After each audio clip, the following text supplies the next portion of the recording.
I've been in my classes.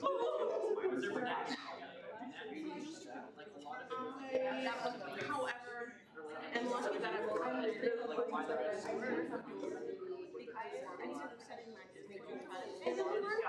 I set my 45.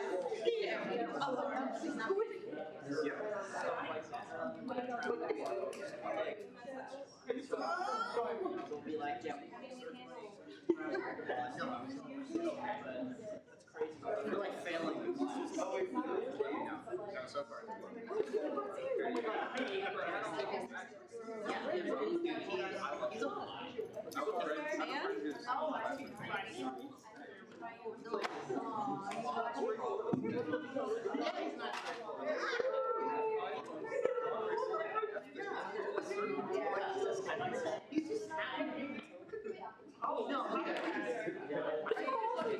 I'm taking some weight.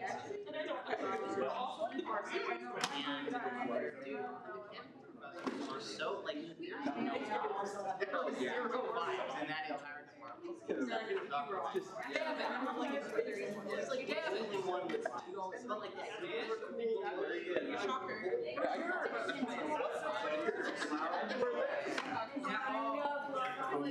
I'm excited though. yeah, I didn't even look at the kitchen. My brain recorded. He said it's very much in a rap. You probably do. I think Brian's out there. That's so hard.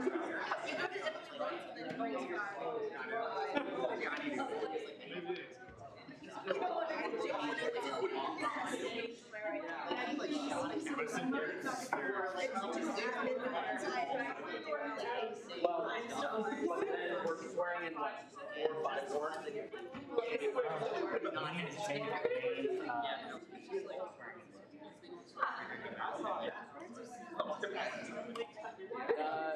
They are. They count.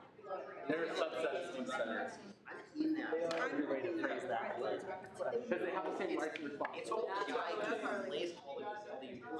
You know, I don't know. This is so.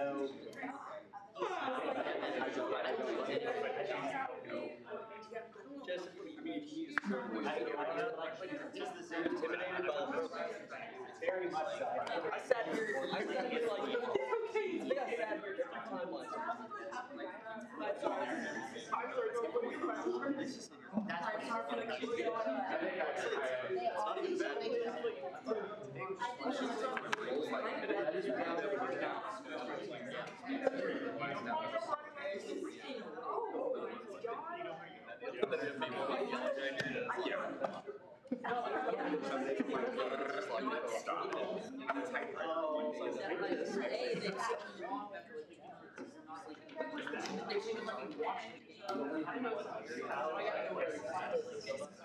Brittany, game will be on soon.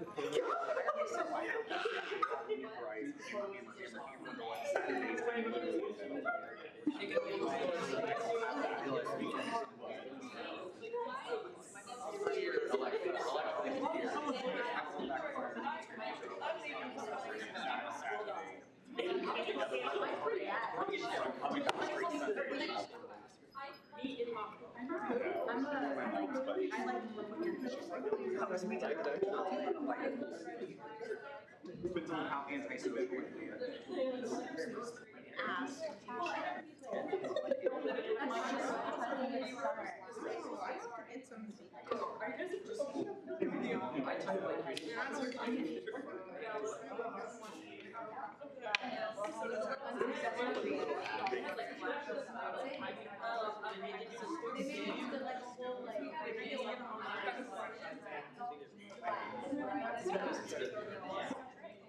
It was like this whole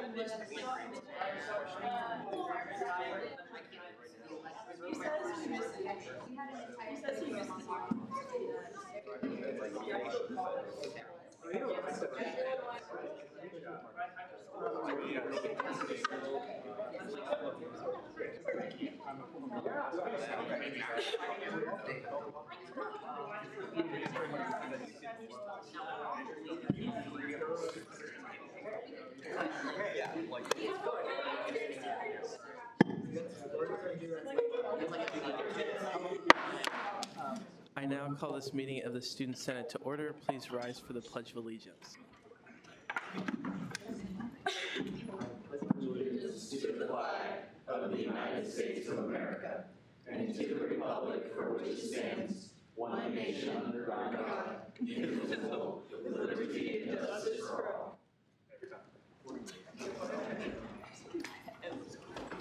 I want to begin our Student Senate meeting taking place on Thursday, September 5th, 2024 with a land acknowledgement.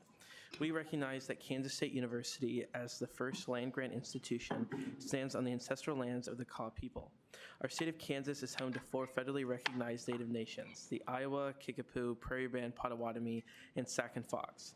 We must remember that the land serving as the foundation for this institution was and still is stolen land acquired by white settlers. We pledge our commitment to creating decolonized spaces at the university while advocating for the support and future success of Indigenous faculty, staff, and students at K-State. And with that, Speaker Pro Tem Hesseltine will take it away with our first roll call. Alvarez. Here. Black. Here. Blood. Here. Brugan. Here. Koch. Here. George. Giefer. Here. Glanville. Here. Glasscock. Here. Griffith. Here. Hannah. Here. Hoffman. Here. Islam. Jacobson. Jonak. Here. Carton. Here. Keen. Here. Kidd. Here. Kermer. Here. Lee. Here. Lilly. Here. McCullough. Otto. Here. Prey. Here. Robbie. Here. Rafferty. Here. Richenberg. Here. Shahasavari. Shirky. Here. Shrivastava. Here. Stewart. Here. Strunk. Here. Sushanik. Here. Zacco. Here. Okay, and before we begin first segment period, Parliamentarian Blood, if you wanted to remind us of the time extension rules. According to our current statutes, the speaker's time can be extended for up to 2 minutes, and time for questions can be extended by up to 4 minutes in first open period. Okay, excellent. And with that, we will now go into our first open period speaker for tonight, Provost and Executive Vice President, Dr. Jesse Perez Mendez.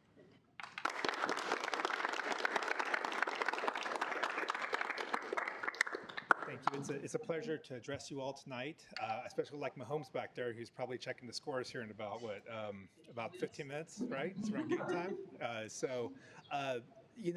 This is a student government is personal to me. I don't know. I was a student government vice president and president, and heavily involved in this. When I was an undergrad, so many years ago when Pearl Jam first started out, I think that the relationships I formed, the skill sets I learned as a senator, as far as a parliamentarian, in other roles as far as were invaluable, and it's taught me so much. One of my closest friends who was a senator with me and was part of my executive staff when I was in student government, I just passed away from cancer last year overall, and I think some of my fondest memories was spending time with her in this forum, trying to represent the best interests of students, trying to represent colleagues, toward administration, toward our Board of Regents overall. And so I'm excited to work with all of you. We have a lot of great things going on campus. I've only been here for 3 months, so I'm still learning.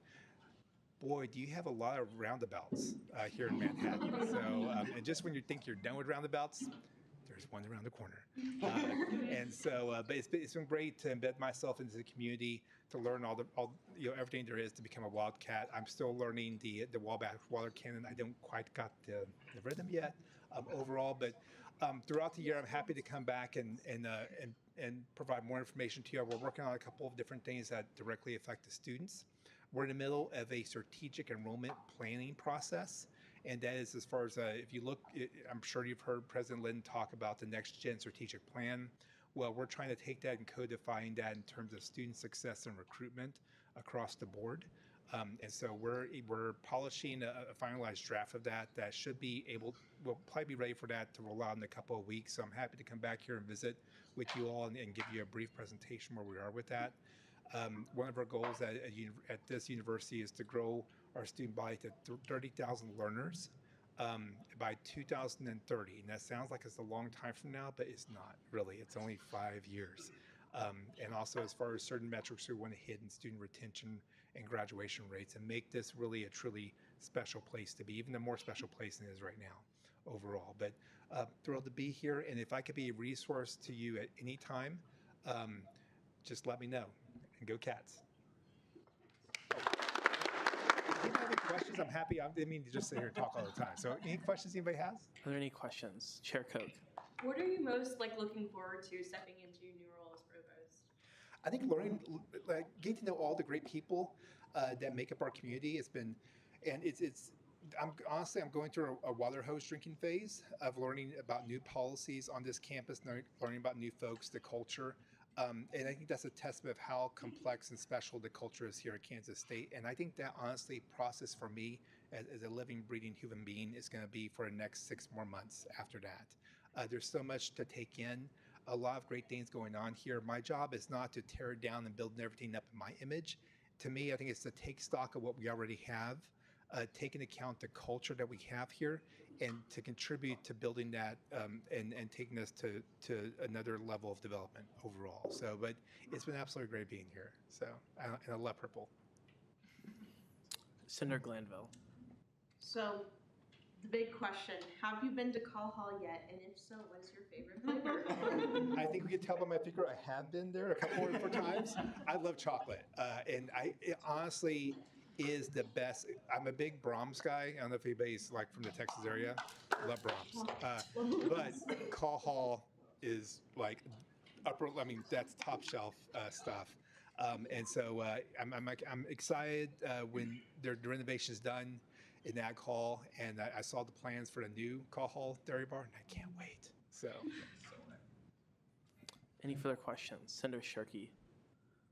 So, talking about that 2030, like next gen plan, it seems like it's some very ambitious and positive goals for our university. How can we, not just as senators, but as students, support the university as it goes to this next chapter? That's a great question. I think, tell your friends the type of experiences you're having here. I think that's one thing. And two, I'm happy to present that before you. If you have ideas yourself on how we can improve the collegiate experience here, please let me know. We're an open book. We're totally accessible, so we need that feedback as well. Also, just, I think being involved in student government, being involved in campus organizations, these are all different, we're all part of the college campus tapestry, the fabric here. So I think being heavily involved as a student, providing feedback and just feel free. I think also just the last thing, and I'll say as a former student government officer, is also hold the administration feet to the fire. It's okay to ask critical questions of us. It's important. It's expected.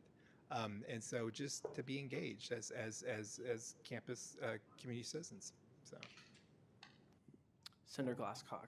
Yeah, thank you for coming here to us today. Bless you. With the next gen plan, are there any priorities that have come up as things that you all want to focus on when you're polishing that? I think, great question. We're taking inventory of what we're doing to recruit students overall. This is the president's news to share, but we are going to be at the highest level of enrollment in quite some time. We're going to break the 20,000 student mark for the first time in quite a while. The president will have a State of Union address here on September 11th, but he'll kind of explain where we are with it. So I think that's the number one priority. How can we increase the SCH that the campus brings in, the finances that the campus brings in terms of revenue, that comes in SCH, that comes in philanthropy, that comes in state support, that comes through grants. How can we increase that all and use a lot of that revenue to improve services here on campus? Also, we're in the middle of looking at what the budgetary process looks for different colleges. Right now, we have a very prescribed model. It's called RCM. revenue-centered management. Basically, you get to, in this management style, you get to eat what you kill. In terms of campus earns X amount of dollars. Time for questions has expired. They have to pay. Anyway, long story short, we're looking at the, I feel like the Oscar music's playing in the background. We'll have to, we're taking stock of where we are with that and maybe some changes we need to make everyone's job a little easier in the colleges. Senator Hannah. I move to extend the speaker's questioning period by, what's the time, 3 minutes? 4 minutes? Excuse me. Is there an objection? The speaker's time is extended. Is there any further questions? Okay. Thank you so much. Thank you. Thank you so much. Thank you for having me.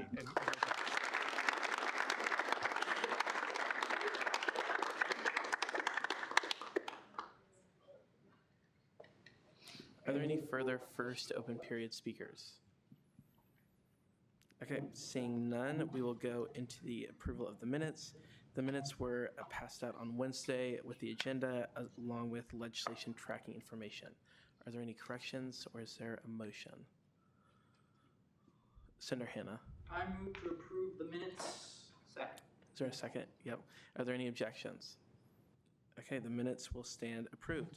Going into announcements, 1, the election commissioner application. The form to apply to be the KSU SGA's 2024 through 2025 elections commissioner is now live. Applications are due before midnight on Monday, September 11th, 2024. If you have any questions, feel free to contact Speaker Cuesta. If interested, please fill out the link in the agenda. 2, at-large committee member applications. The form to apply to be an at-large member of a Student Senate Standing Committee is now live. This is a great opportunity to bring new people into our organization. I would encourage you to share it around. The link is attached in the agenda. If you have any questions, contact Speaker Cuesta. 3, proxies.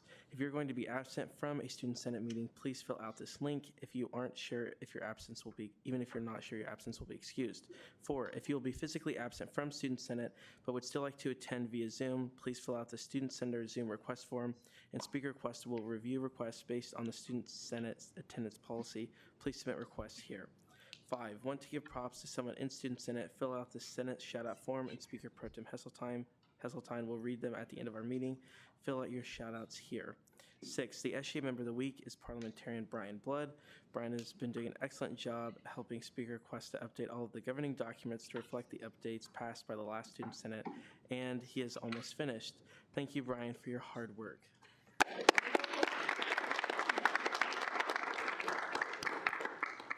7 is the upcoming events calendar, and the quote of the week is from Margaret Thatcher, "Don't follow the crowd, let the crowd follow you."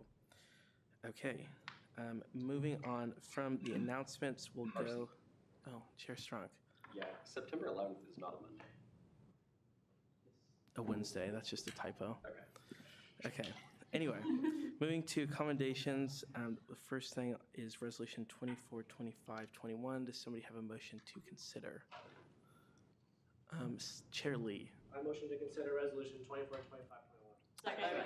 Is there any objections? Okay, if the author will please come forward.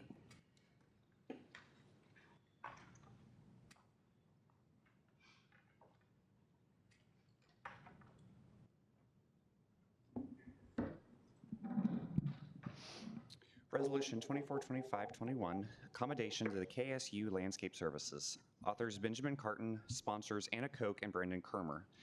Whereas the Kansas State University Landscape Services, KSULS, has been taking care of about 2,000 acres of campus, including all K-State University sites located in Manhattan for several years.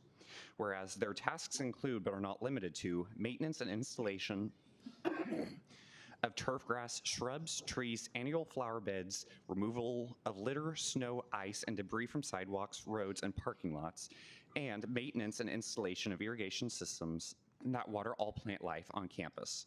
Whereas KSULS is responsible for the upkeep of all trees on campus, since KSU is a part of Tree Campus USA, making our campus an arboretum. Whereas this is a year-round job in order to keep the KSU campus beautiful, from temperatures in the negatives to temperatures in the triple digits, the KSULS is working on campus.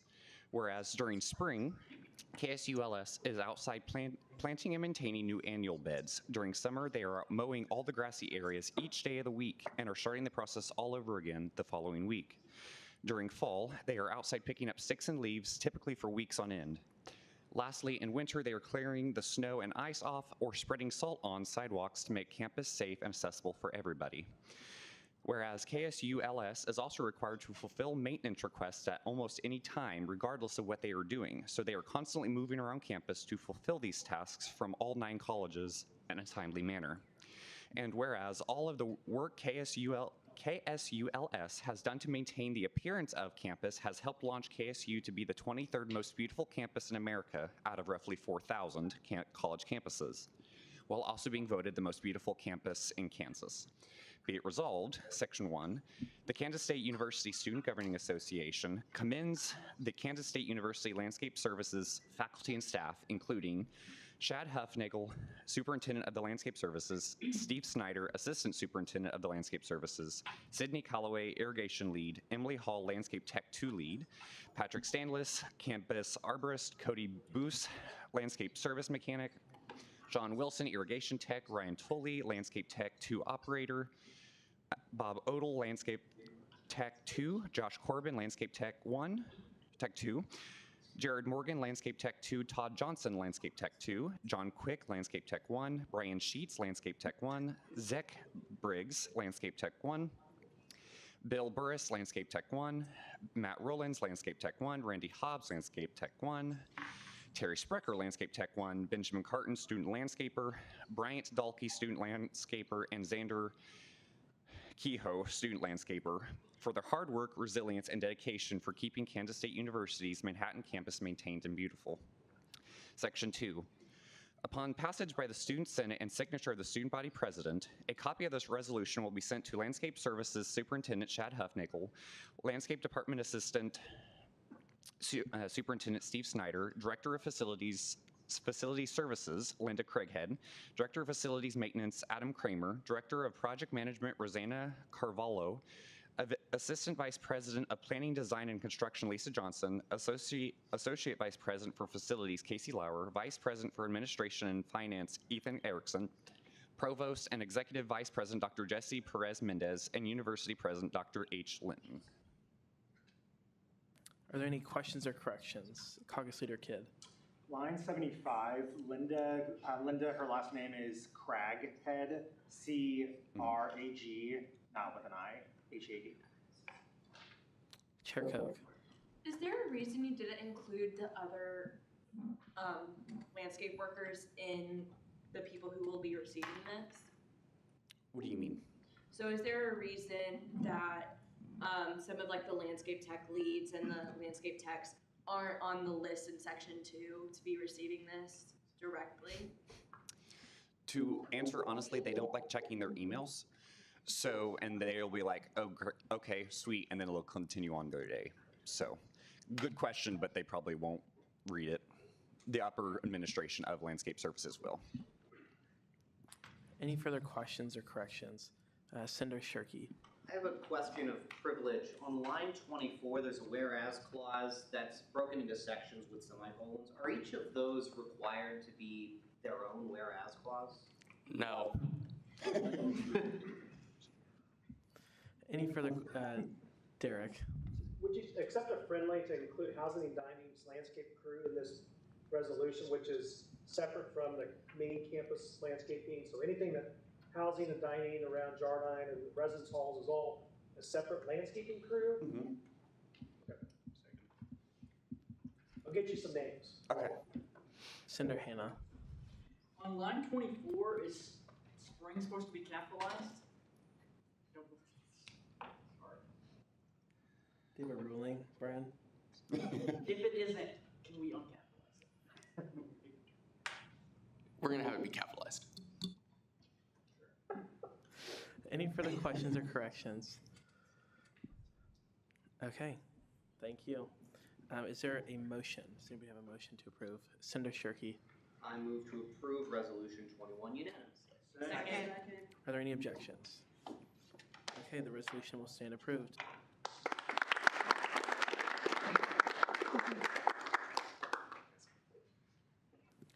Okay, next we will go into approval of appointments. Does anybody have a motion? Senator Sharkey. I move to consider resolution 22. Second. Parliamentarian Blood. Move to bulk consider resolutions 22 through 25. Second. Do you rescind your motion? I do withdraw my motion. Okay, excellent. Is there an objection? Okay, if the author will please come forward.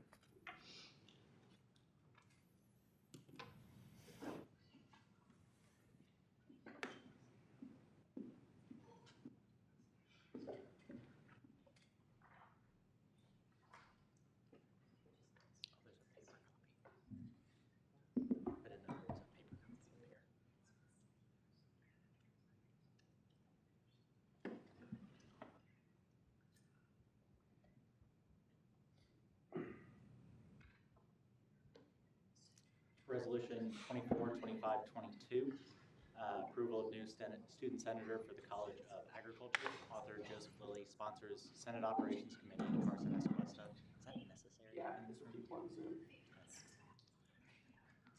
Whereas there is currently one vacancy for the position of student senator for the College of Agriculture, and whereas Adriana Byers has the next highest vote total of eligible and willing candidates in the 2024 Student Governing Association general election in the College of Agriculture, be it resolved that Section 1, the following individual be approved as a student senator for the College of Agriculture, Adriana Byers.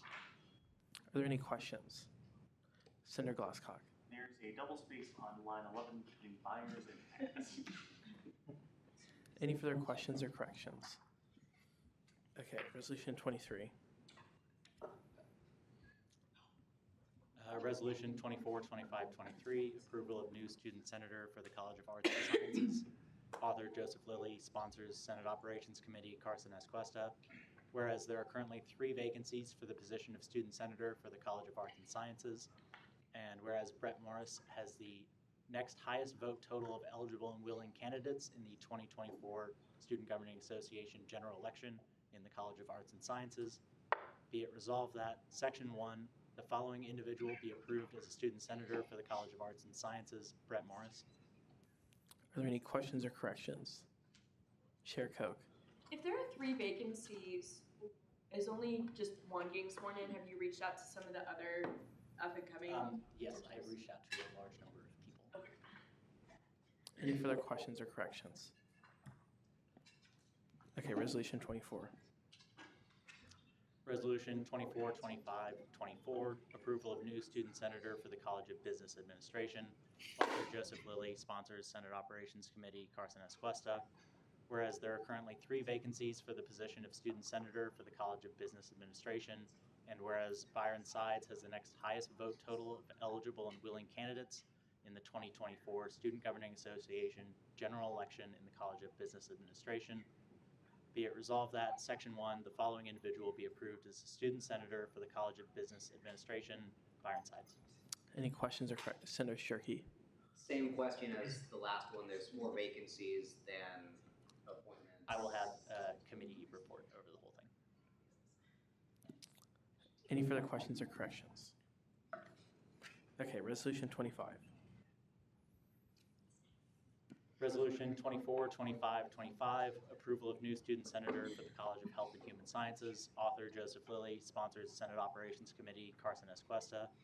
Whereas there are currently 7 vacancies for the position of student senator for the College of Health and Human Sciences, and whereas Libby Hesseltine has been recommended by the Speaker of the Student Senate in absence of an existing college caucus for the College of Health and Human Sciences to fill the vacancy, be it resolved that Section 1, the following individual be approved as a student senator for the College of Health and Human Sciences, Libby Hesseltine. Are there any questions or corrections? Okay, then is there a motion to bulk approve resolutions 22 through 25? Caucus Leader Black. I move to bulk approve resolutions 22 through 25. Second. Is there an objection? Okay, then if the people who were just approved, if you'll come forward to get sworn in.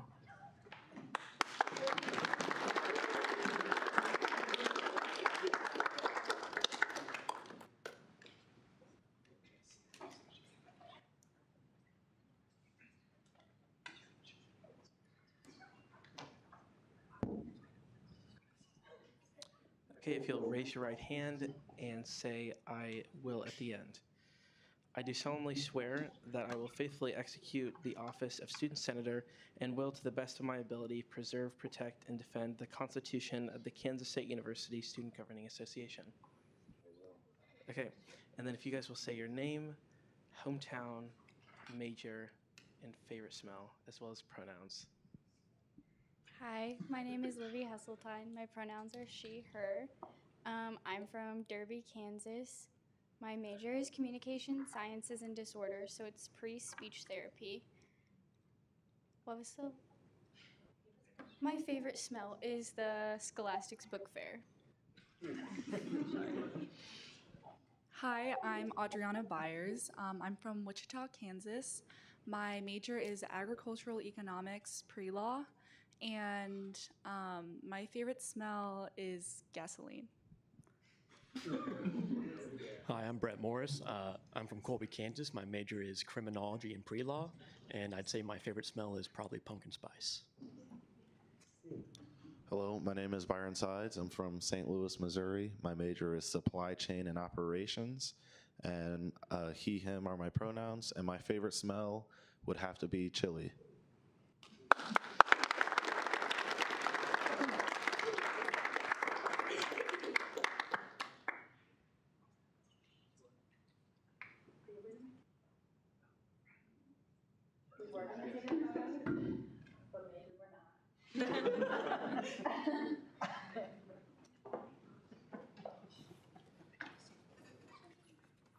Okay, moving on to Resolution 26. Is there a motion to consider? Senator Griffith. I move to consider resolution 26. Second.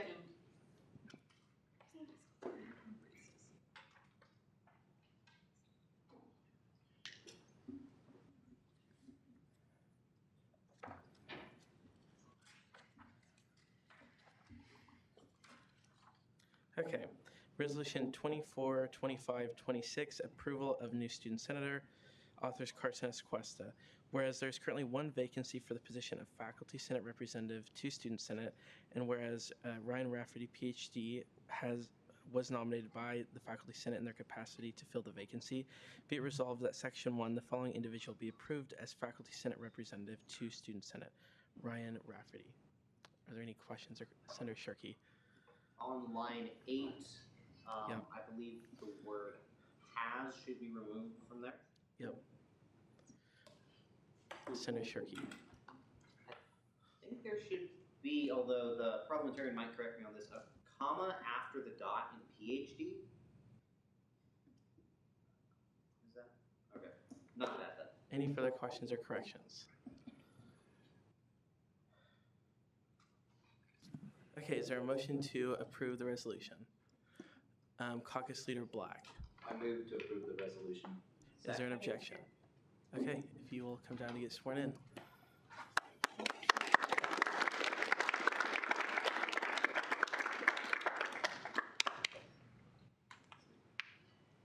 This is far different than doing lectures.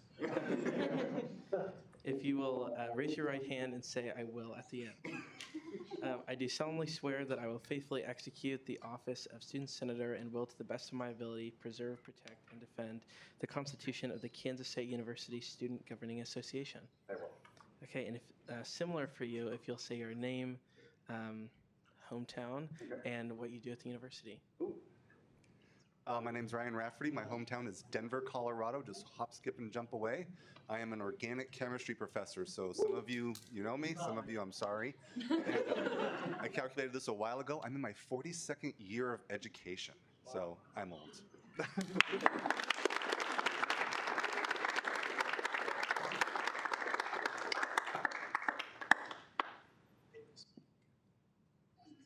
Okay. Okay, now that we've exhausted approval of appointments, oh, yes, and if, I think the Attorney General has somebody else to swear in, so if you want to do that at this time. Thank you, Carson. All right, Ash, you sit up there in the right hand up. All right, and say "I will" at the end. I do solemnly swear that I will faithfully execute the office of student tribunal in the judicial branch and will, to the best of my ability, preserve, protect, and defend the Constitution of the Kansas State University Student Governing Association. All right, you can give us your name, pronouns, major, hometown, favorite smell. My name is Ash Vujovic. I use they, them pronouns. My hometown is Chicago, Illinois. I'm a senior in wildlife biology and social transformation studies. My favorite smell is the smell of fresh cut grass.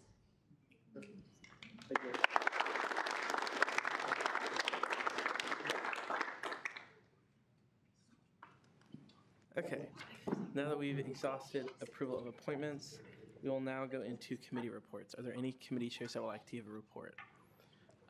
Chair Lilly.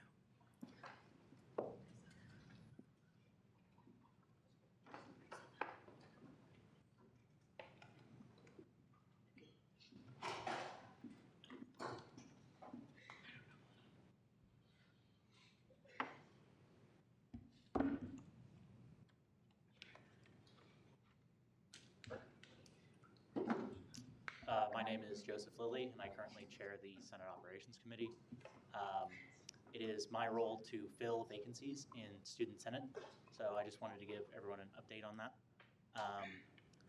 First of all, I waited specifically until we were about a week and a half into classes so that everyone was settled in and could make an informed decision on the commitment to Senate, so that we didn't end up with a bunch of vacated seats in a month and a half from now. So there's a reason for that delay there. We had one person to be sworn in over the summer, and as soon as classes started, they canceled. So I'm confident in my decision to do that. Aside from that, since last Wednesday, I've sent and received over 180 emails from candidates. I've been contacting all of them in order of number of votes and giving them a set period of time to respond. I've already contacted one caucus for recommendations, and if I don't get enough responses, I will be contacting another 3 caucuses next week for recommendations. Are there any questions? Senator Glasscock. How long was that dedicated time you had for responses? For everything that was not a one vote, they got 2 days as I went down the list, because that was the precedent, at least last year. For that last round of one votes, I gave them a full week, simply because it wouldn't have changed anything as far as legislation goes. And they were kind of the last ditch effort to fill those seats with people that were actually elected. Senator Griffith. What's the current number of vacancies now that we've just sworn in 5 people? 18. Or, sorry, 17. Senator Shirkey. Do you know how that compares to other years, previous iterations of the government? I don't, but parliamentarian blood might.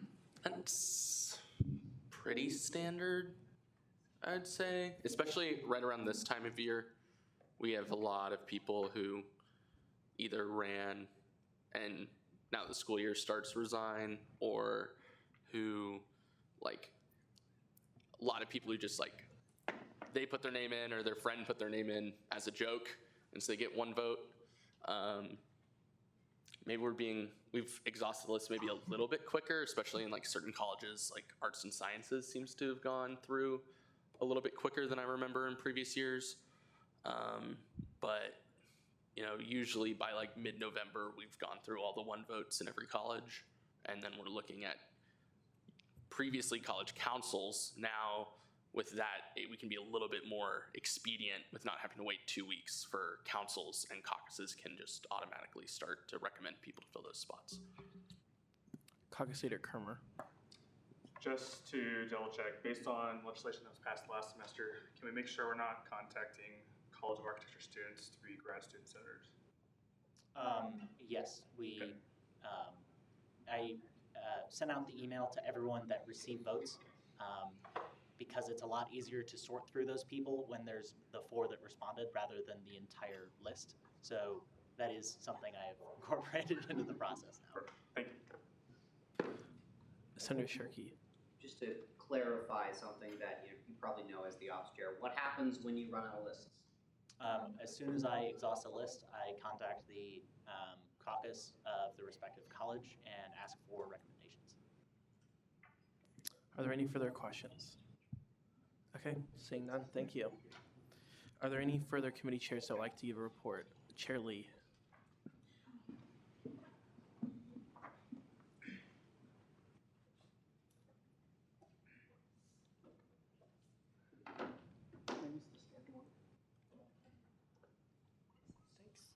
Thanks, pal. All right, hi guys. Welcome back. Another great year. Yeah. Kickoff night. Yeah. Yeah. So if you don't know me, tell any centers, I'm Andrew Lee. I'm the chair of the DIB committee, and I'm a senator for the College of Arts and Sciences. So this last spring after the election, we did a demographic survey, me and the previous chair. And so basically, I'm here today to talk to you guys about the results and basically kind of give you a breakdown of what's been going on. So you get the next slide, Brian. Our live stream is getting shut down. Oh, great. So this is going to be a lot of categories to this survey. Thank you to all that took it. The first category is racial and ethnic identity. About 66% of individuals within Student Governing Association are Caucasian. It breaks down into Latino or Hispanic, Asian, Middle Eastern, Indigenous, and then mixed race. So those folks identify that have two or more races. Yeah, get the next one. The next category is religious identity. About 62% of our organization is considered Christian. About 18% is agnostic, 11% atheist, 4.7% Muslim, and then a little sliver of that is just other religions and whatnot, like Buddhist.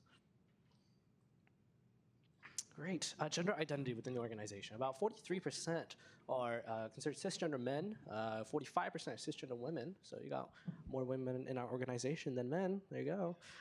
You got 2.2% that are non-binary, and then 6.5% which are in the other categories. I didn't want to graph it all the way out. Great. Sexual orientation. About 78% of our organization is considered heterosexual. 6.5% is bisexual. 6.5% is queer. 2.2% is gay. And then you have a little bit of other. Looking at political ideology, this is a fun one. About 25.9% are liberal, 22% lean liberal, 22% moderate, 14% lean conservative, 7% conservative, 3.7% libertarian, and then you have a mix of others as well, like progressives or socialists. Health conditions. This one I put an asterisk next to it because not everyone answered this question because not everyone needs to answer this question. So 40% of our organization does not have allergies, just 40% of the respondents. 32% have asthma, 8% identify with a cognitive disability, and then 20% are other health conditions. Great. Citizenship status. About 80% of our organization are considered U.S. citizens. We have 10% which are permanent residents, 8.3% which are visa holders, and we have a sliver of, we have a dual citizen in our organization. Fun fact. Great. Academic classification. About let's say roughly 40% are sophomores, about 15% are freshmen, 27% are juniors. You got some graduate students, about 8%, 2.1% PhD students, and then you got some 6.3% seniors as well. And we also have a dual undergraduate graduate guy in there as well. Great. Kansas residency status. What? 81% of you guys live in state. That's pretty cool. 10% live out of state, and 8.3% are international. And then first generation students, about 75% of our organization are not first generation college students, but about 25% of us are. Right, Greek affiliation, about 68% of the organization is not affiliated, 12.8% are in fraternities. Shout out to all the frat brothers in the room right now. 15% are in sororities as well. Shout out to all the sorority girls as well. And then 4.3% are others. So this, the people have included, they're in an honors house or they're in a like an honorary society like Phi Mu Alpha. PMA. Living situation. About 37% of y'all live off campus. 27% live on campus. 20% in the Greek houses. 8.3% in Drawdown, and 6.3% other living situations. Employment status. What? About 50% of you guys have on-campus jobs. 16% have off-campus. 10% have both, and then 22% of us do not have a job at all. And so some food for thought, I guess the great thing is about the demographic survey is it's in the bylaws that the DIB chair is supposed to administer a demographic survey every year. And so as part of my duties, I'm doing that now. I hope you like the guy with the food for thought out of his head. We had about 49 total responses as an organization. So that number, comparative to all the folks in the organization, that's relatively low. And so that could possibly, and realistically, could possibly skew the data as, based on what I'm presenting to you guys now, maybe not be an accurate representation of what SJ is, just because not everyone filled out the survey. So some responses did not answer all sections, like the health conditions section. If you don't have a health condition, most people just skip that one.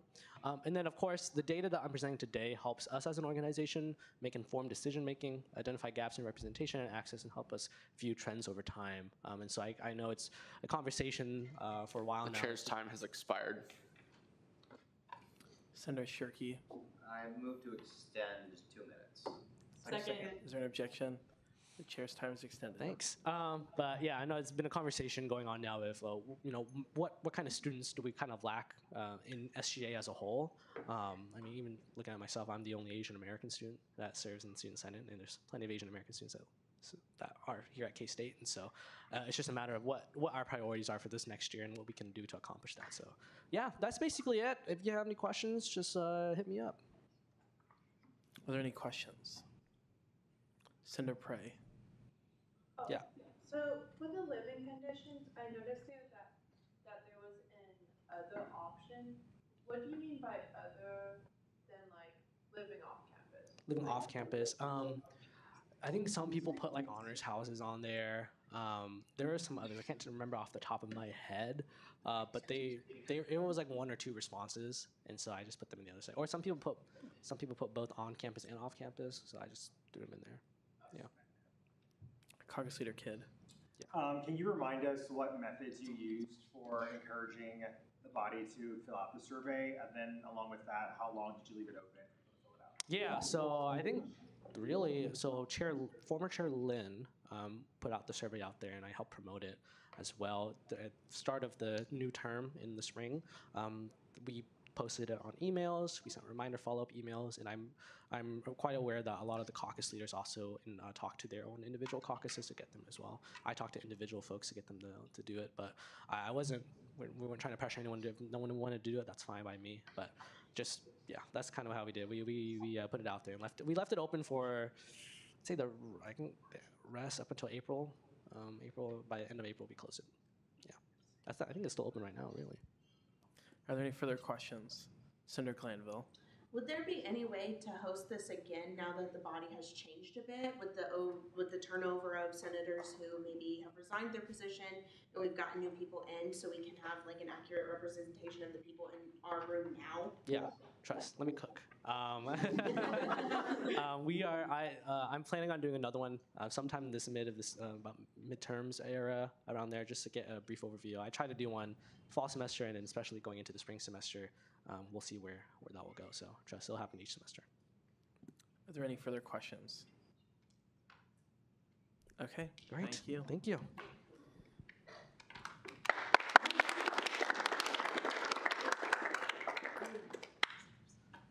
Are there any further committee chairs that would like to give a report? Okay, seeing none, are there any directors that would like to report? Emerging Leader Coordinator Saya.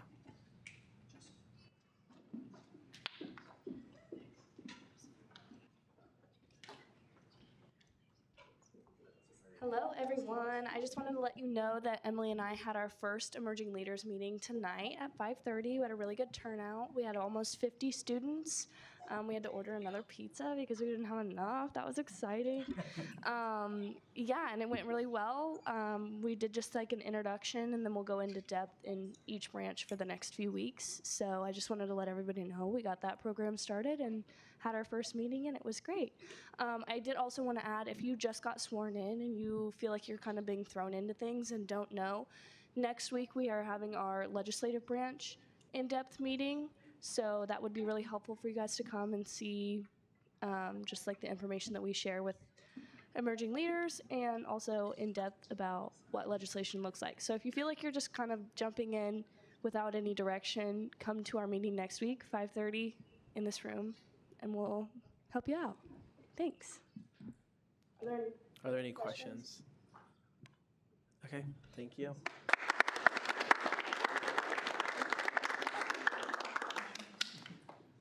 Are there any further directors that would like to give a report? Okay, seeing none, we will go into college caucus time. And if Speaker Pro Tem Hesseltine wanted to talk a little bit about what we're going to do. Yeah, the only thing I really have for you guys to do, the College of Health and Human Sciences needs to elect their caucus leader. And then for the rest of you, if you just want to, if the caucus leaders just want to talk to their caucus about like some goals for the semester, so that when you guys get ready to meet with your deans that you have just kind of a list of what you want to achieve. That's kind of all we have really going on, so let's do it. And we're going to take 10 minutes, so be back in here at 7:55.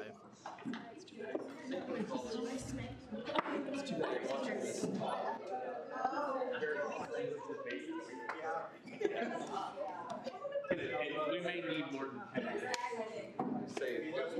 See, can they stop it? Why didn't we make it? I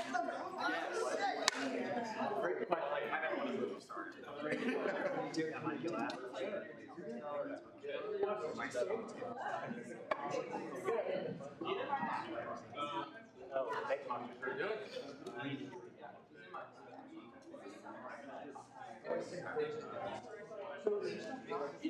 Yes. So that we changed that. Otherwise, I would have been right.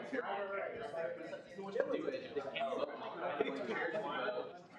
So, yeah. I'm going to have like 5 potentially,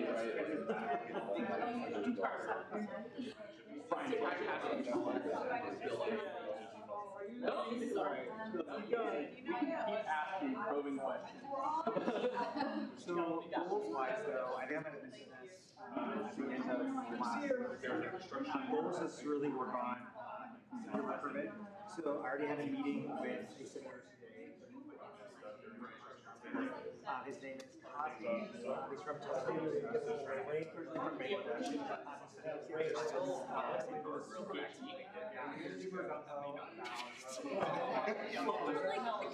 That reminds me of you. Just like the rest of us. Super good. I already emailed Joseph. Yeah, with Joseph.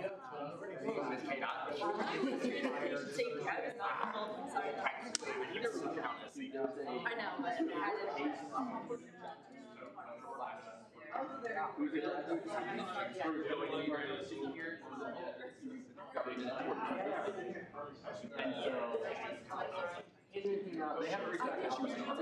didn't know she was wow. Yeah.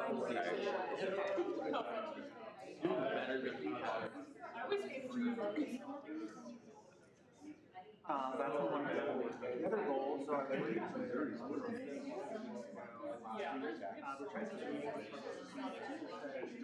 other top goals, get goals from like where he's at with like the press and everything. Yeah. That's what I want. Well, he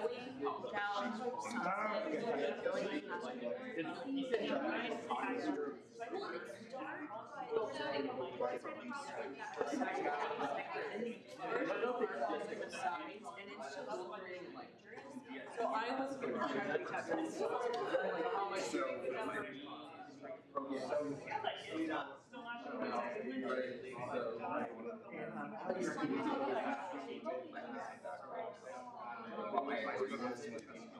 which, not to say that was not a last time. Last time it was me. I think at the time of the year, I was just be the biggest fight. But it was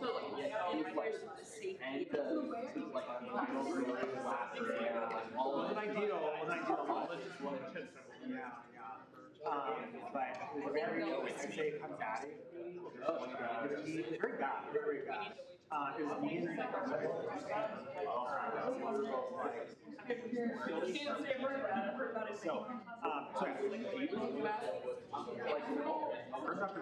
there's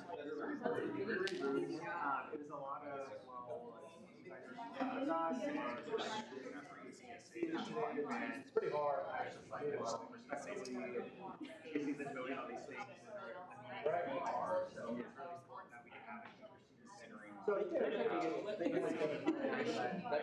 maybe something like their team's better for average. That's when I'm like, plus we can structure to how lights is going to be different between them, but they're elected. And when I got a different.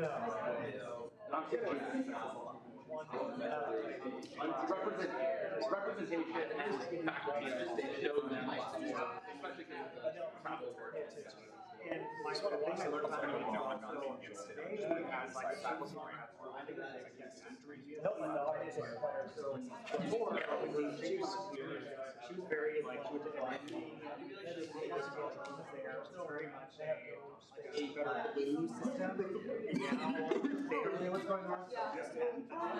Our plan has a section, but it's primarily focused on I talked to him over the summer, he talked about maybe if we started to know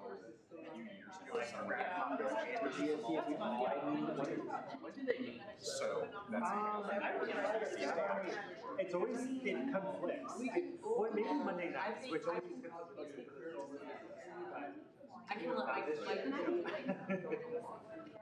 and I'll let them know if we're gonna be pushing. Let us know if we get involved. Okay, so it's like, let them know beforehand, so you don't push the buttons.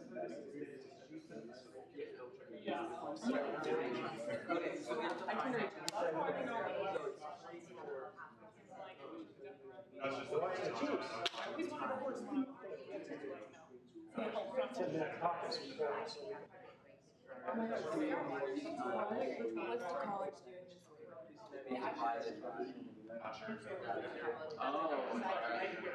There are other things like I assume they know.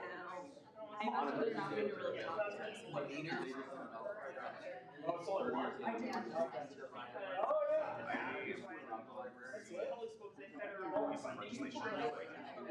when I started making I have a list of people I'm reaching out to. I have 10 of them. I haven't yet reached out to them. Second question, I reached out last night. It's just like so I'm reaching out. So what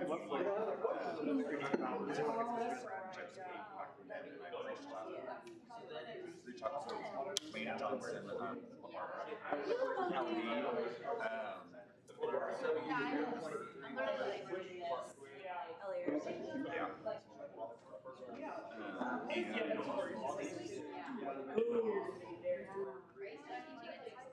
National Organization of well, I can't do architects. I think it's all of them.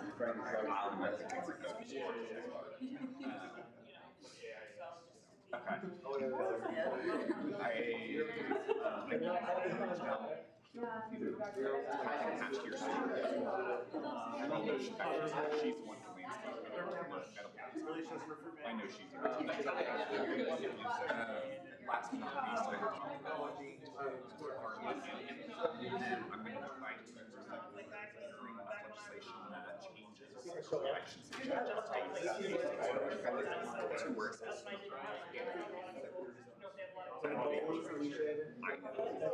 I'm independent going and I know that it still causes health issues. So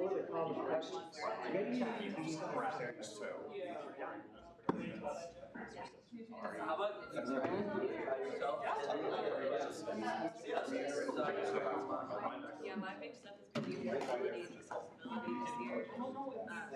I'm just seeing you guys for legislation like this. You guys already know what's on my mind. The motivation. Get the money and don't play the Super Bowl, it's fine. See, that's our problem.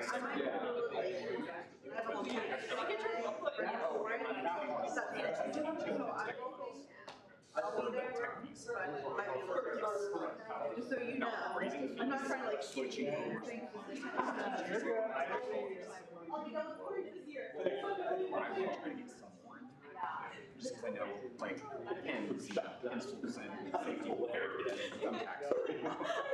your caucus now, I guess. So I'm gonna look at it and actually read it if you want to, but I do know this. That's what I thought.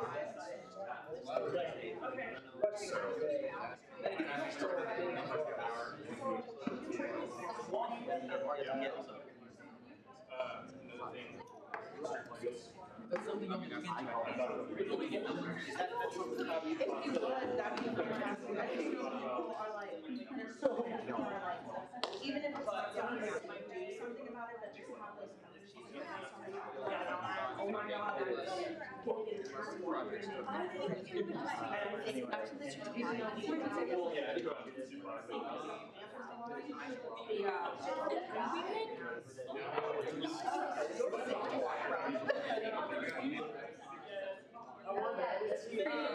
How we doing? I'm going to look for a separate survey.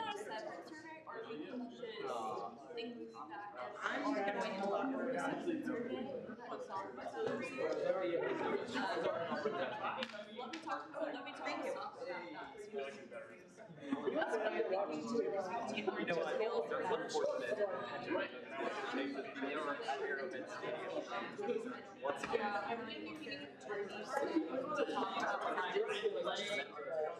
Be excited. Interim secretary.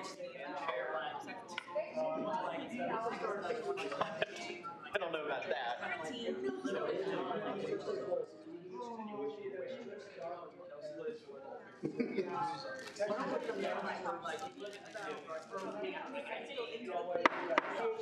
Okay, everyone, if you want to take your seat, we'll go ahead and get started again.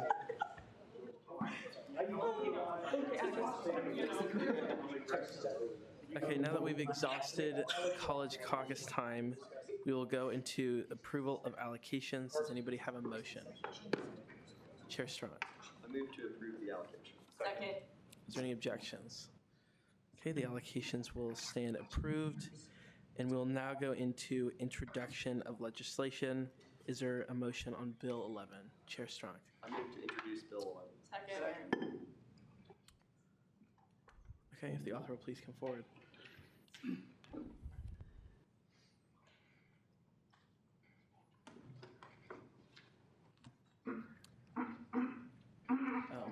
Senator Hannah. Sorry, excuse me. I move to allow the author to summarize legislation. Second. Is there an objection? I don't think you can summarize on the introduction.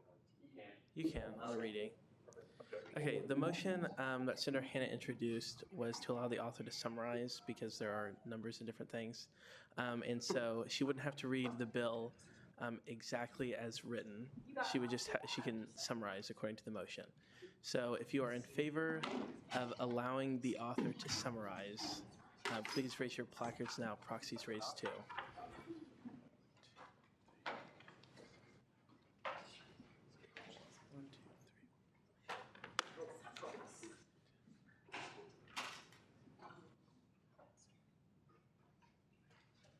Okay, you can lower them.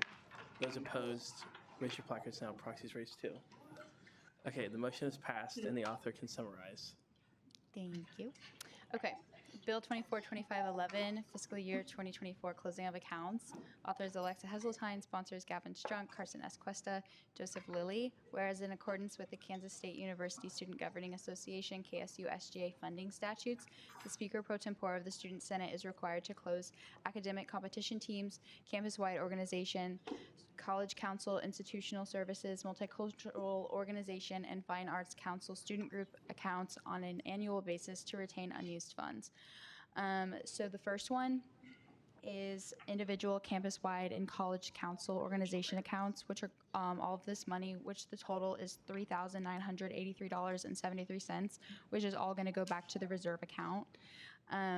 The second one is very similar, which is the individual travel allocation organization accounts, which is all going to go back to the same reserve account. The total there is $9,277.71. Very similar, the same exact reserve account. The total there is $4,641.39. Again, same reserve account. This total from the multicultural organizations comes down to $4,700.25 $4,725.57. And then the final is the academic competition teams, which this has changed this year. This no longer has its own individual account, but it does go back to the same reserve account. The total here is $18,071.09. And this legislation shall take effect upon passage by the Student Senate and signature of the student body president. Are there any questions or corrections for the author? For Senator Shirkey. So question about the destination account. Is that the account from which we will allocate money to student organizations this year, or like where precisely is it going? Is it liquid? Is it able to be quickly reallocated by Senate? It's going back to our reserve account, which I believe. It is not where our allocations come from, but it is money that we could quickly use if we decided to. Caucus Leader Kermer. Just curious, I don't know if you know, where did the 650, was there something that men's club soccer didn't do in that?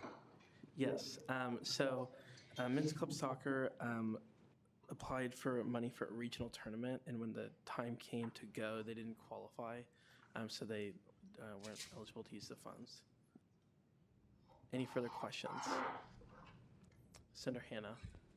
Yeah, this might just be something I need to go scrub through a bunch of files to find, but is there any way we can find like what the total amount we actually allocated to them was? Like these clubs, or is that just something I need to go? Yeah, I have that information. Some of them are the exact same amount, some of them differ. I have that information. Sure, yeah, that would be nice. I'll speak to you later. Bye. Senator Shirkey. So will that information, or more generally, the idea of how has a given team, how much percent allocations has a given team actually spent, be provided to SAC Student Allocations Committee when that team applies for further funding? The memorandum was sent to Gavin and I, so he has that information. Are there any further questions? Okay. Oh, Senator Shirkey. I just saw on line 72, there's a pretty big return. Do you happen to know what happened with Concrete Canoe, why they didn't spend the $4.5K of allocation? I have no information on why any organization didn't spend any money. I just have to close the account. Are there any further questions? Okay, thank you. Okay, now that we have introduced Bill 11, the next on the agenda is Bill 12. Is there a motion to consider? Senator Hannah. I move to consider Bill 12. Second. Okay, if the author will please come forward.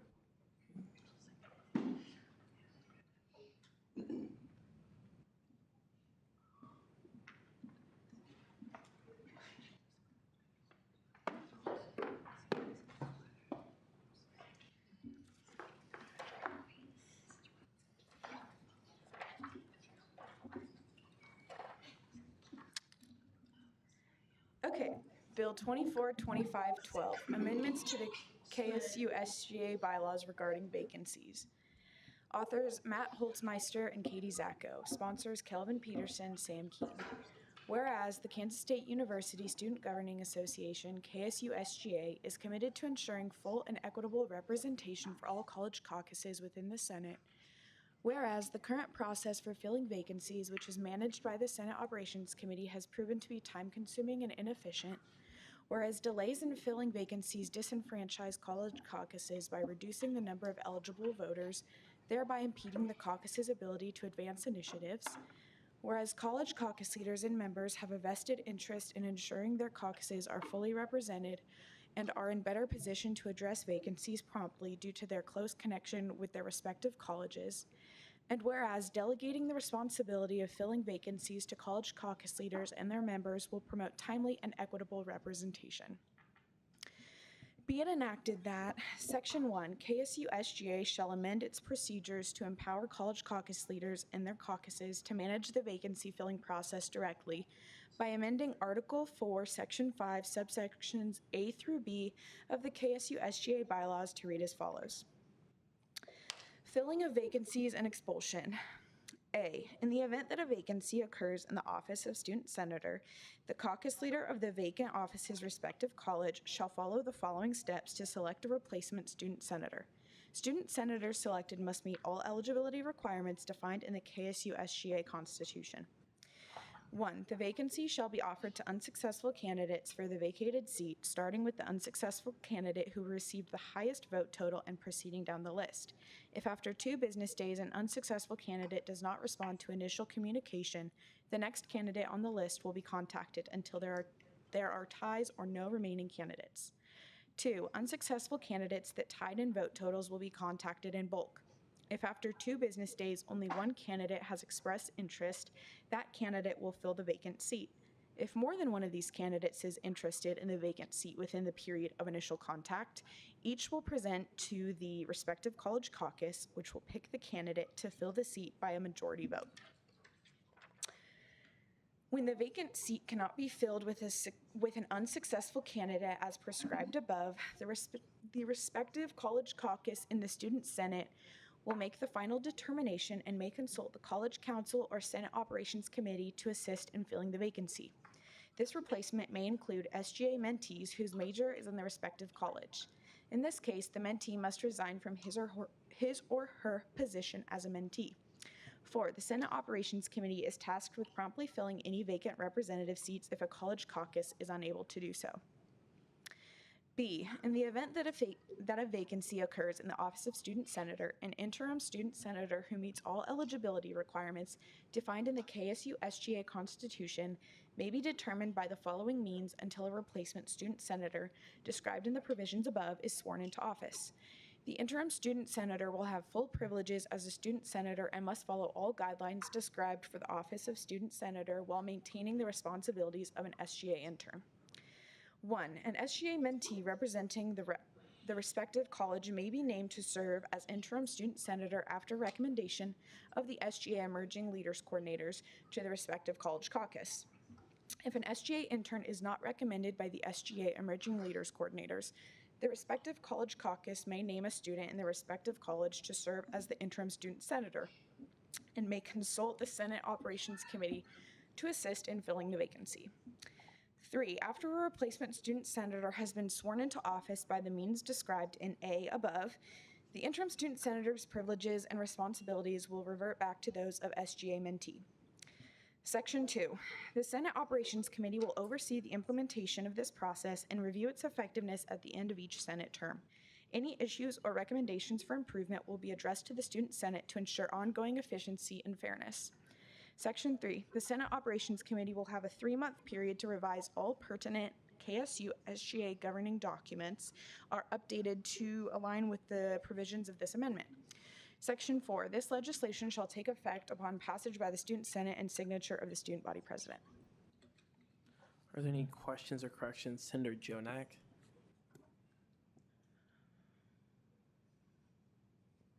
Oh, I think my hand might still be up from something else. Oh, okay. I'm good. I'll put it down. Sorry. Okay, perfect. Chair Koch? Can we change SGA intern to SGA mentee? I know there's some Yeah, good catch. issues. Senator Shirkey? I have a couple of corrections that have been written in the form of a friendly amendment that are being shown on the screen.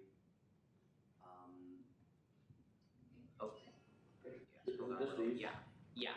I just put it in writing because I'm not completely confident this is in the spirit of the amendment, but I think it is, so I'm gonna put it up there. There's a when that is changed to an if on line 50.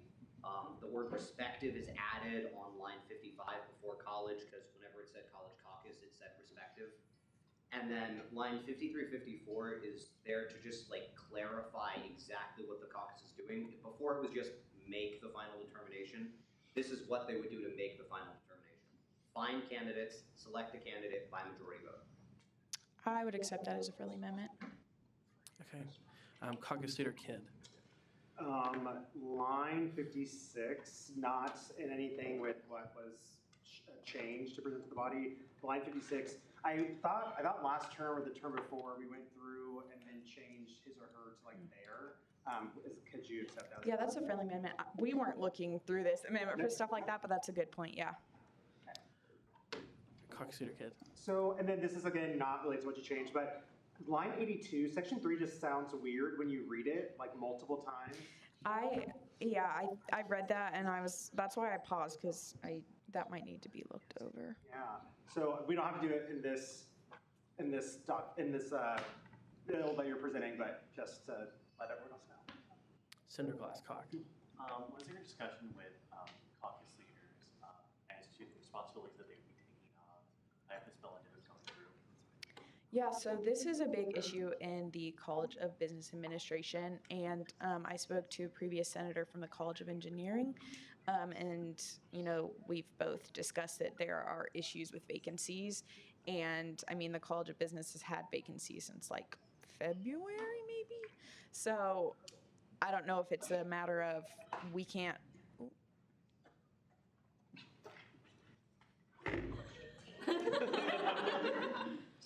Anyway, so yes, we did have discussions about that. Caucus Leader Kermer. If I remember correctly from last semester, we had a piece of legislation freeing us from college council rule. On line 54, would you say it's a friendly amendment to remove college council out of that wording? So me and Matt kind of went back and forth on that because yes, they are separate from SGA now. However, in the instance of College of Business Administration, College of Engineering, we have strong college councils that we can consult if needed. I think it would be fine to keep that in as an option. And if the caucus doesn't see that as a resource they need to use, then they can choose not to.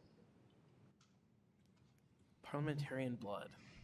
Why were section 2 and 3 not written into either the bylaws or the statutes as a binding part of our governing documents and instead obfuscated within this bill?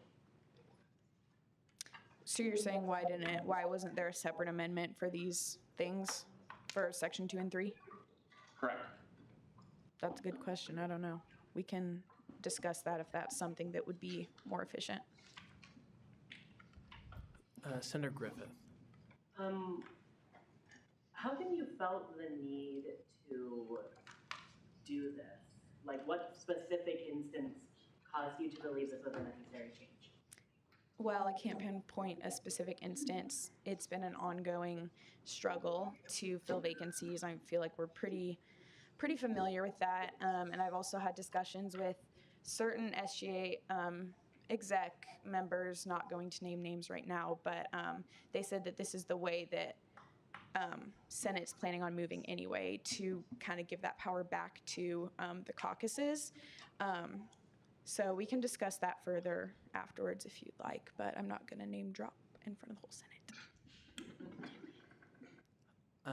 Caucus Leader Black. Yeah, I don't mean this to be debatable as it is, but can you just kind of like explain how this differs from the current process, like once all the election stuff has been like exhausted?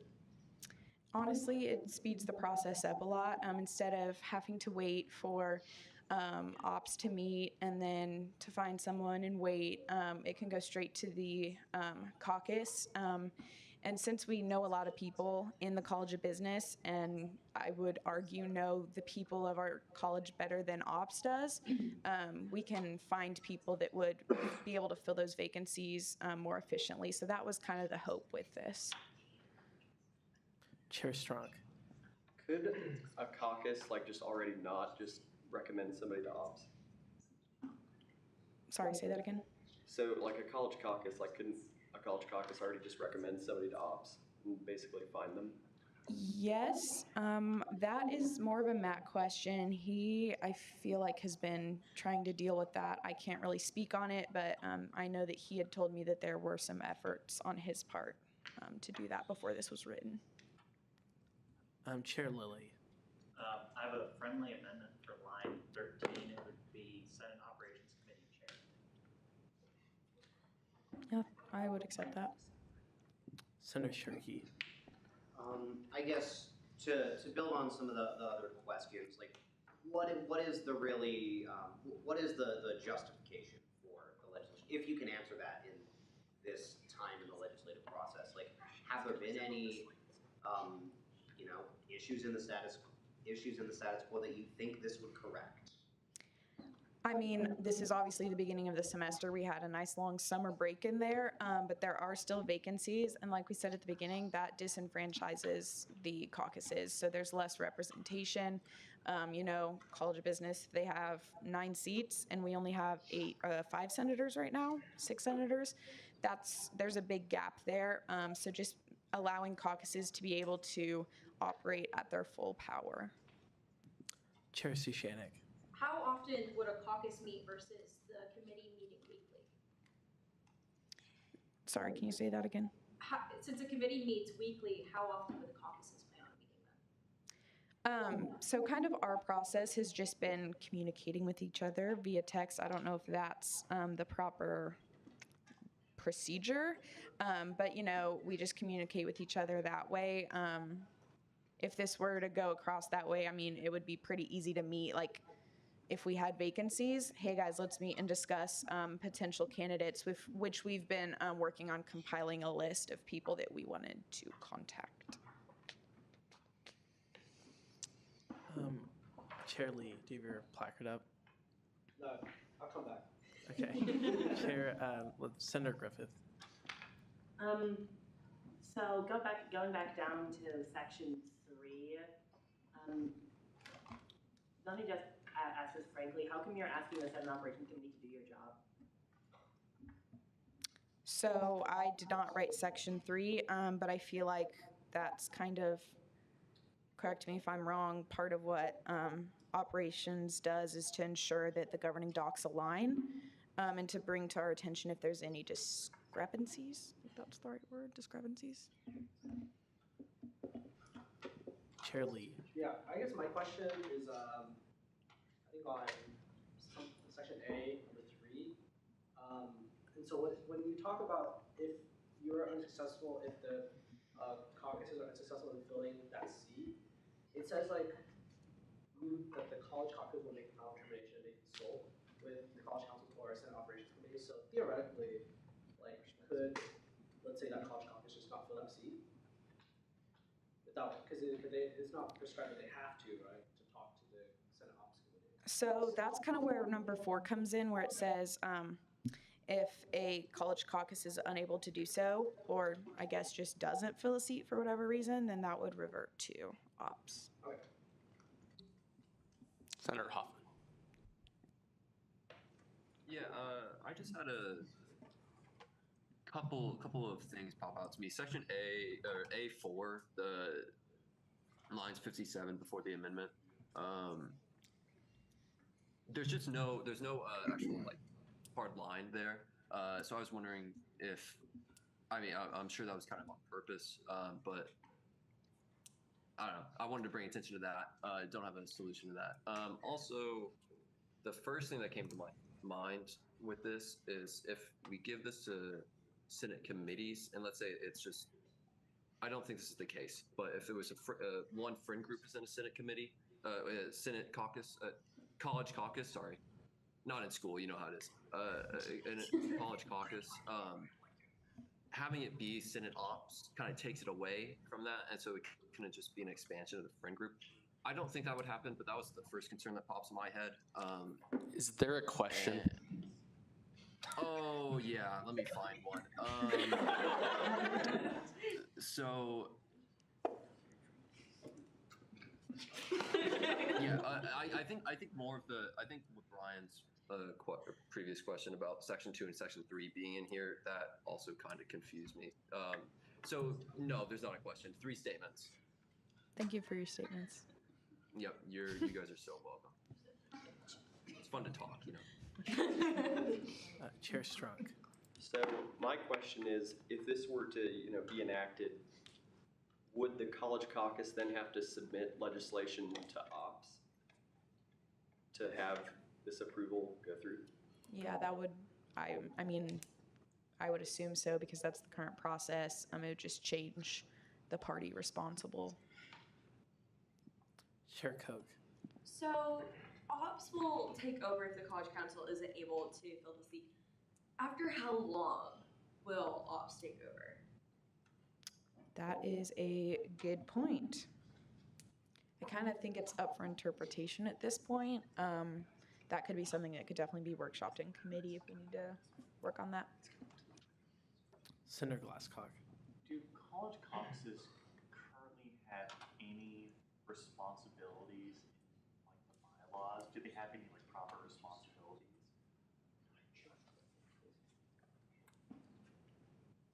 Appointing a caucus leader? No. I mean, recommending candidates to ops if they can't be filled, but that's pretty much it. Senator Shirkey. On whatever line it is where they say the ops will do it if caucus is unable to do so, I'm gonna propose a friendly amendment to just say after 60 days. If that's a bad deadline for one of you, you can propose an amendment next week, because I've heard this come up like 3 times now. So the only issue I have with that is if those 60 days fall within a winter break, summer break, how would that be? Okay, 90 days. I mean, TBD. Senator Shirkey, why don't you go to committee after this to workshop it a little bit more? Are there any further questions? Parliamentarian Blood.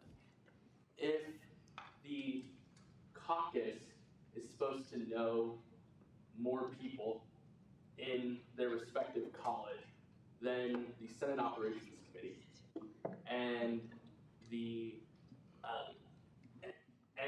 currently the Senate Operations Committee only follows a set procedure versus like having to know people and then the caucus takes over.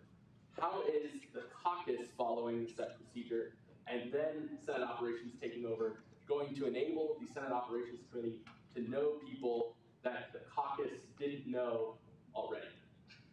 So I'm not saying that this is going to forever be the case, but Matt and I, when we were kind of looking at candidates, the very first thing we did was look at the unsuccessful candidates list.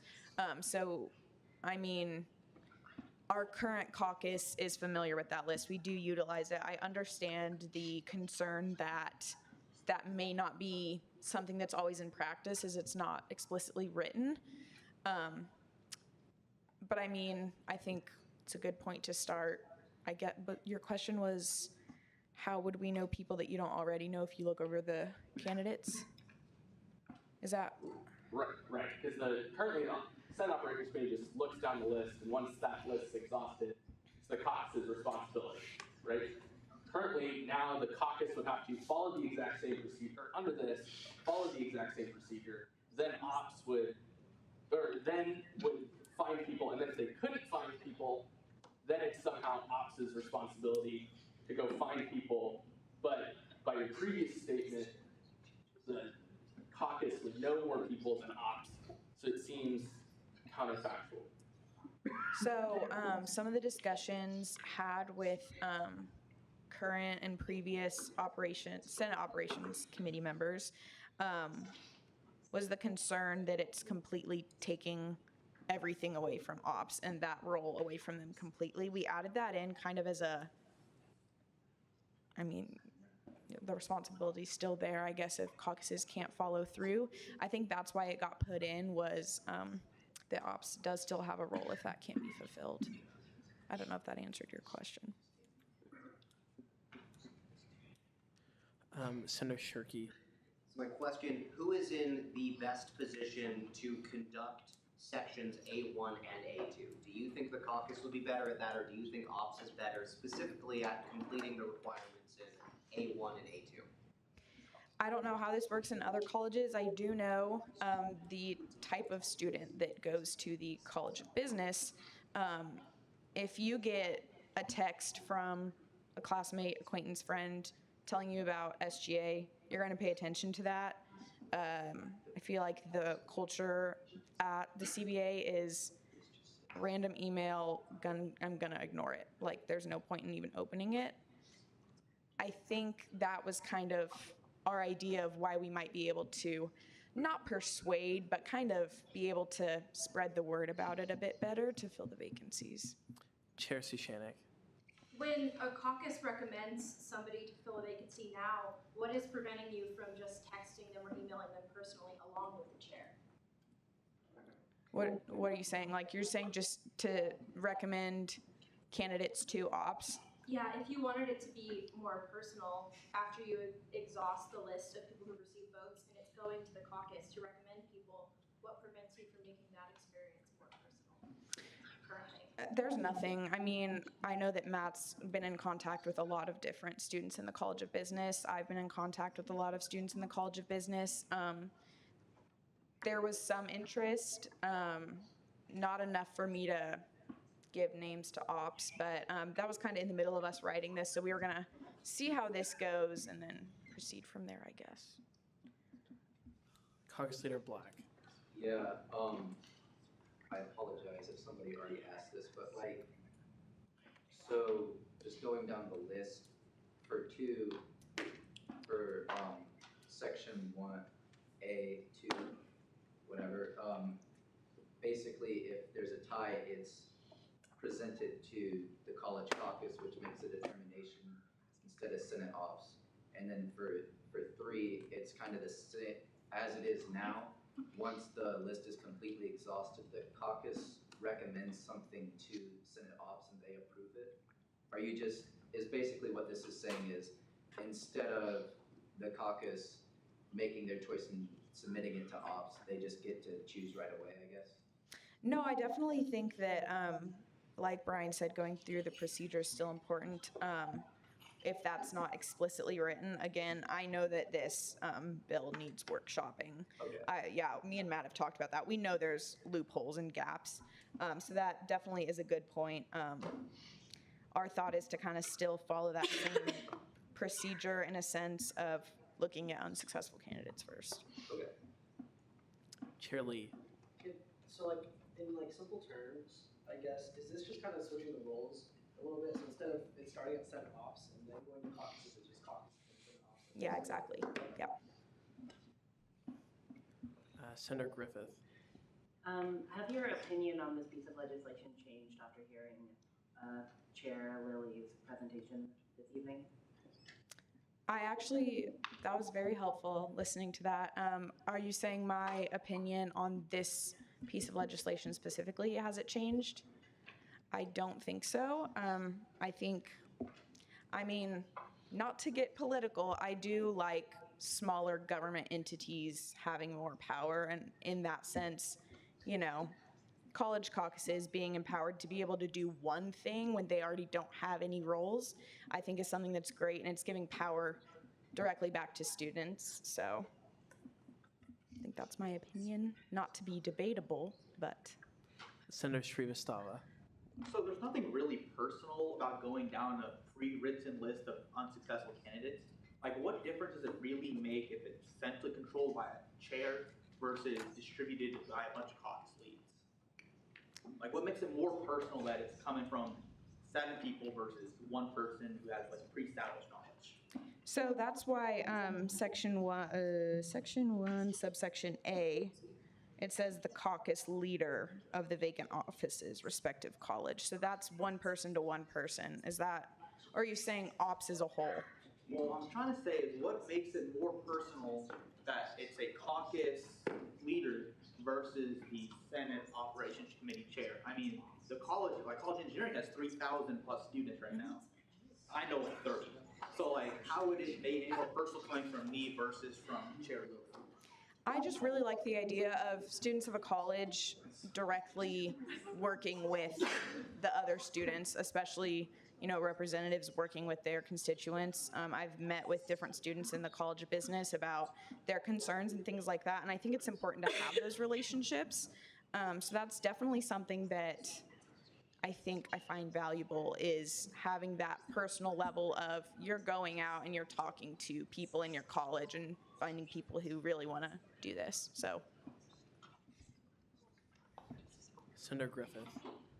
Do you foresee a way to that you would be that have you foreseen a possible problem of this new system essentially establishing a patronage style system where what style? Sorry, what did you say? Patronage, where where the successful caucus leader decides to fill the caucus with their friends and people that will vote like-mindedly with them, regardless of the representation of their college itself. Do you have any plans on combating that? Yeah, so that's kind of what Jacob brought up. I definitely think that's a good point and something to be concerned about. I don't foresee it being an issue. However, there is something to be said about working in, how can we write in, putting in, I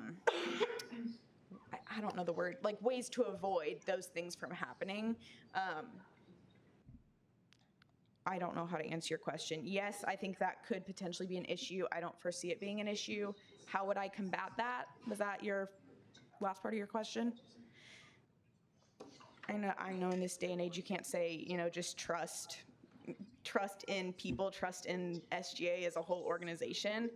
I guess I kind of have good faith in everyone that that's how it's going to operate. I know realistically that's maybe not the reality, and so that's kind of why we're taking it back to committee to work on more. Granted. Under this new system, do you foresee the Senate rejecting more applications because they're not being written by the operations chair, but rather the appointments are being written and decided by the caucuses themselves? Do you foresee where Senate is going to be rejecting more possible student senators and approving? I don't foresee that being an issue. I know for me personally as a senator, that wouldn't sway my decision at all. I don't know how other people feel about that, but that's not a concern for how I personally know that I would vote. So, Are there any further questions or corrections? Okay, seeing none, thank you.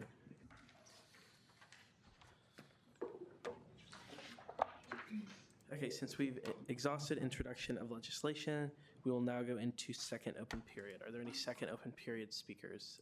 Chair Lee.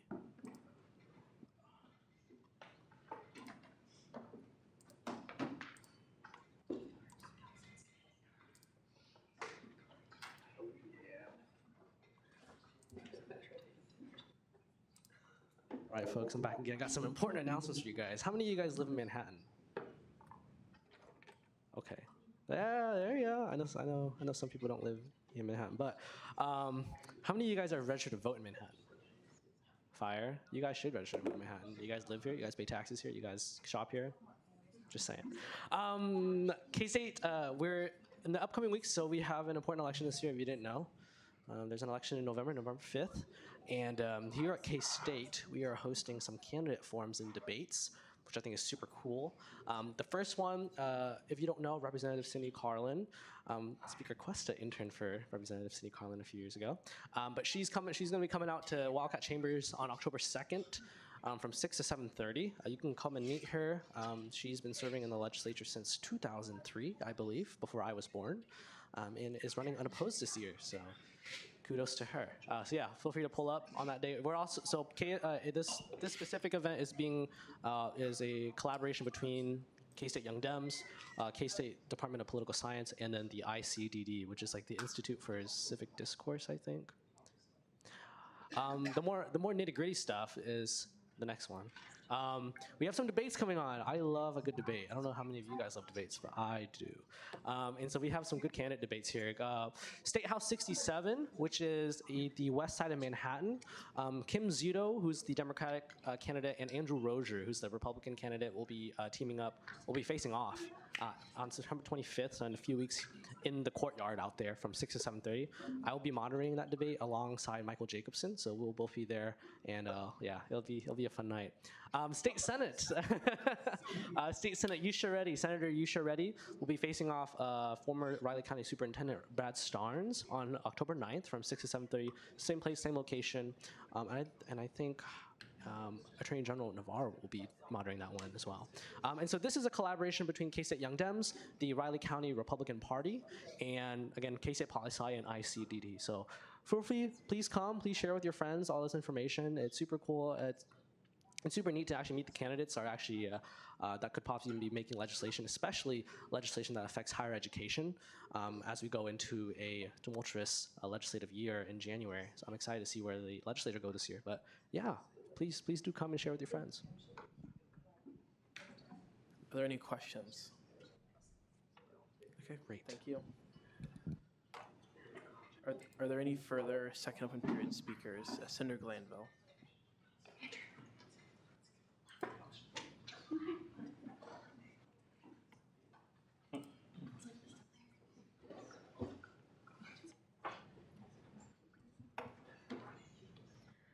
Hi, all. If you do not follow the K-State Pride social medias, I urge you to do that. We have a young girl in our band by the name of Zoe. She is in kidney failure and is currently doing dialysis. She's around our age, so honestly, not a great position to be in, but she has such an optimistic outlook. She is looking for a live kidney donor. There's more information on our social media about that and an interview with her. If you all want to take a look at that and just kind of follow her story, she's a wonderful person and deserves the best out of life. So we as a student body should be supporting each other and helping each other out when we get in these tough positions. That's all. Thank you. Excellent. Are there any further second open period speakers? Chair Koch.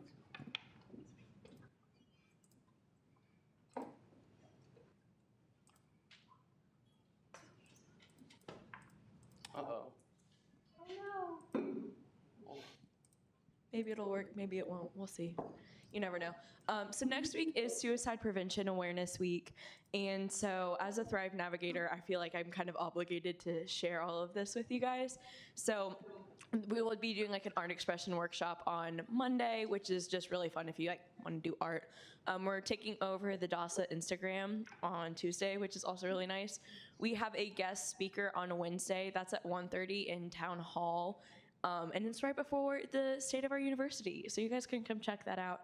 And then also, all SGA members are invited to do a meet and greet with the speaker. That's going to be at 4 p.m. in the Morrison Family Center for Student Wellbeing, which is right upstairs in the Union. So if you guys want to meet him, he's pretty cool.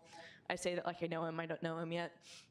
And then Thursday is Green Bandana Training, which is just a really great opportunity for you guys to learn about different resources and how to be a waypoint for someone who is struggling.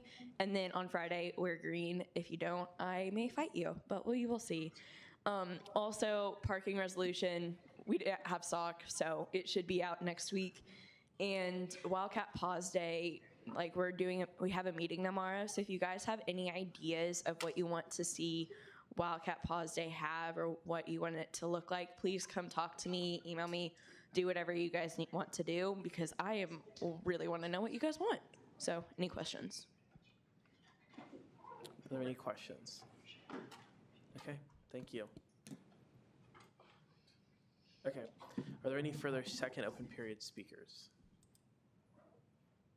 Okay, seeing none, Speaker Pro Tem Heseltine will take it over with Senate shoutouts. Shout out to Roblox Dress to Impress, fire game. Shout out my homies. Alexa is looking beautiful tonight, always has such gorgeous fashion. Thank you. Shout out to Katie for taking so many questions so well. You're doing great. Shout out to Anna for being high off Call Hall chocolate ice cream tonight. Shout out to HHS for having a senator. Shout out to Brian hiding behind his desk. We support landscape services on this campus. Shout out to Brian using big words. Shout out to AP Design for not having any vacancies pop off. Shout out to Architecture and Ed being the full slay boss queens of the caucuses. Shout out to Forever Lasting Questioning Period. Shout out to Jacob asking 3 non-questions. Shout out to Jacob being Jacob. Shout out to our new senator, so excited to have you here.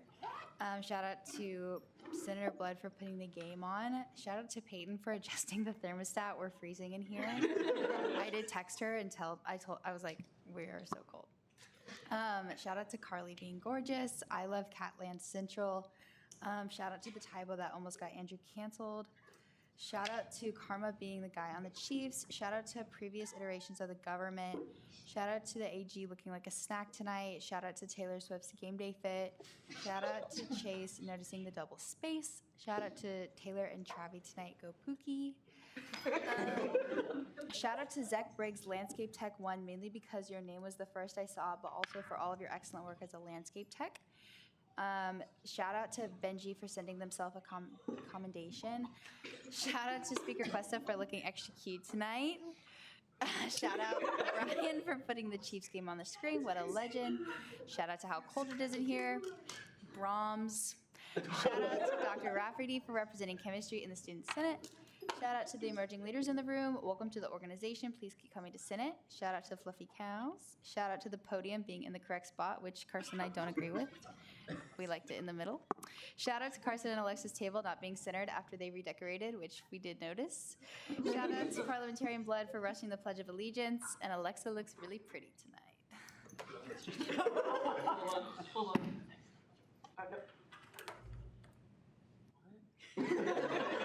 Okay, moving on. Going to reference of legislation. Bill 11 will be referred to the Senate Executive Committee and Bill 12 to the Senate Operations Committee. Chair Lilly. I move to question the decision of the chair I move to refer it to exec instead of ops because I have some questions about the legality of sections 2 and 3. Second. Object. Okay. If you want to rescind your motion, I'm willing to just send it to the Senate Executive Committee. Okay, and so it will go. Moving on, Speaker Pro Tem Heseltine will take it away with the second roll call. Alrighty. Okay. Alvarez. Here. Black. Here. Blood. Here. Rugen. Here. Byers. Here. Koch. Here. George. Here. Kiefer. Here. Glanville. Here. Glasscock. Here. Griffith. Here. Hannah. Here. Heseltine. Here. Hoffman. Here. Islam. Jacobson. Carton. Here. Keen. Here. Kidd. Here. Hermer. Here. Lee. Here. Lilly. Here. McCullough. Here. Morris. Here. Moore. Otto. Here. Prey. Here. Robbie. Here. Rafferty. Here. Richenberg. Here. Sides. Here. Shah Savari. Here. Shirky. Here. Srivastava. Here. Stewart. Here. Strunk. Here. Shushanik. Here. Zacko. Here.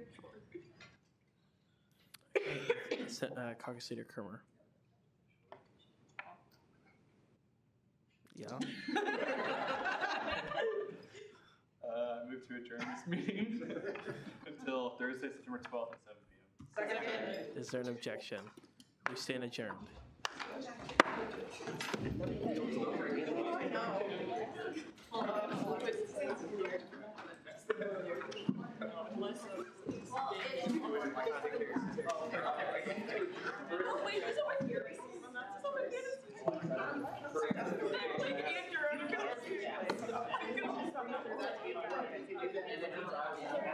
It's too late. Alright. Are we going to Wendy's before going to breakfast? No. I'm indeed not getting anything. Oh, if you're not getting anything, then